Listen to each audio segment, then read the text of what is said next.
a theme song? Isn't that nice? I love it when that plays the theme. Yeah, you look beautiful. Thank you very much. Thanks for being here. Thanks for having me. So much to talk about. Enough of your wooing. So much to talk about. First of all, I mean, you have this television show which people adore, but there's just another phenomenon we have to discuss, which is there's this historic presidential race occurring right now. Everybody, the whole nation, the whole world is paying attention to this thing. You have been pulled right in the center of it in the last couple of weeks. Is this an enjoyable experience for you? It is the weirdest thing that's ever happened to me. And I have been involved in a lot of weird things. Yes, I know that. And I know a lot of weirdos. Very weird woman, yes. So it's the craziest thing that's ever happened. But it's been really fun to go to SNL. It's like moving back in with your parents and hanging out. It's really been fun to go. But it's also like, it's weird, yeah. I sort of feel like I met her. I was like, I don't want to meet those guys. I met Governor Palin. You met Governor Palin because she came on the show, and I thought, that's got to be a strange experience because here you have been imitating her. You have been sort of goofing on her. Yeah. Then she shows up, and you're face to face with her. What was that like? Well, she was very nice. She's perfectly lovely, but I always sort of feel like, I feel like those guys should be separate from us. Like, I don't want to meet the pilot of the plane that I'm on. Right. I don't want to meet the president. Right. I don't want to meet anyone really. But she was Thanks very a nice. lot. She was super nice, and she came and was a really good sport, and we rehearsed, and my 3-year-old daughter continues to be completely confused. I was holding my daughter, and she saw Governor Palin on the monitor and said, "I see you up there." I was like, "No, I'm here with you." And so I've been sort of testing her with the newspaper. I said, "Who's that?" She's like, "Sarah Palin." I go, "Who's that?" "Sarah Palin." I'm like, "No, that's Mommy." Very hard. That's got to push your buttons as a mom. She looked at me, she was really mad when I corrected her. She was like, and then I go, "Alice, this guy's name, look at this guy. This guy's name is Barack Obama." And she thought that was the funniest thing she had ever heard. She goes, "That's crazy." And then I told her that his middle name was Hussein, and she was very concerned. She thinks he is the craziest name ever. Now, you brought your daughter to the show, yes. Alice. Did Alice get to meet anyone in Governor Palin's family? Because I heard that we're just a couple of floors away. I heard that Governor Palin's family was there too. She did. She did meet the kids. Governor Palin was very nice, and Alice was with me in the early part of the evening, and then thankfully I didn't have a babysitter, and a friend of mine did volunteer to babysit, and then later at like 11:30, right before the show, Governor Palin was like, "Oh, it's Alice? Did she go home?" And I was like, "Yeah, she went home." She's like, "Oh, because Bristol would have babysat." She offered Bristol Palin to babysit Alice, which was so nice, and it was Bristol's birthday too, and I was like, "Yeah, that's exactly what 17-year-old Bristol Palin wants to do at SNL, is babysit the toddler of the lady that goofs on her mom." I'm like, "Yeah, thanks, Mom."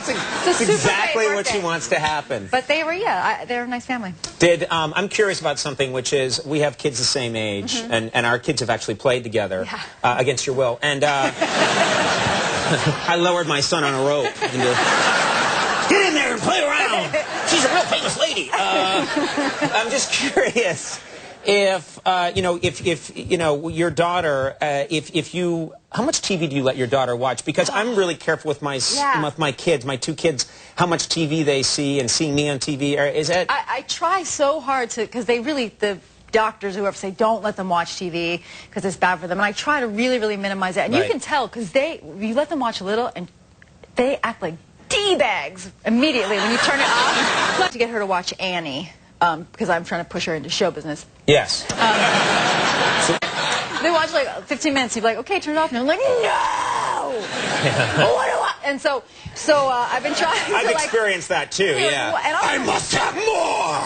Yeah. And then I sort of like foolishly prioritize quality over age appropriateness. So I'll be like, "Don't watch Dora. You can watch The Simpsons," which is like totally inappropriate for people getting murdered and stuff. Yeah. And I try, but every now and then you have a rainy day or something. You gotta. What's the worst thing you've let your kid watch, do you think? Well, a rainy day last summer, I was trying to get her to watch Annie, because I'm trying to push her into show business. Yes.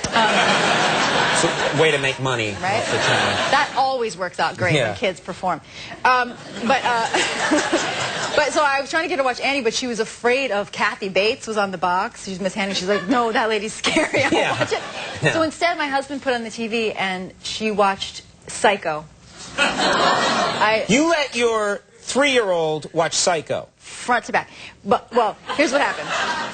She watched Psycho, and I turned it off before the shower scene. Okay. And then... It's good. And I turned it off before the end, where it gets really scary. And the rest of Psycho is just people walking around checking into motels. Like, there's nothing else That's happening. true. It's a lot of, like, yeah, like a room. Well, we'll see. Oh, Yeah. I think there's one. Yeah. So I turned off the shower scene, and then I turned it back, and she was watching it, and the only time I sort of wasn't paying attention was the part where he puts a big bundle in the back of a car, and he sinks the car into the swamp. Yes. And all of a sudden I hear, "Mommy, where's the lady?" I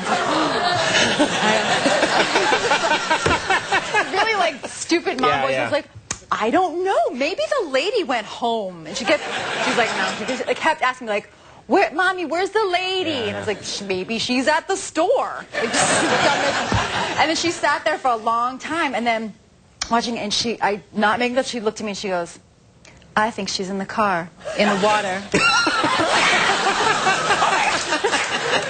It's the perfect murder. Does that frighten you, Mother? It was the most chilling bit of parenting I've ever done. God bless her, though. You've taught her a lot already. Yes. God bless you. Let's take a little break. We'll have more with Tina Fey in just a second. Stick around.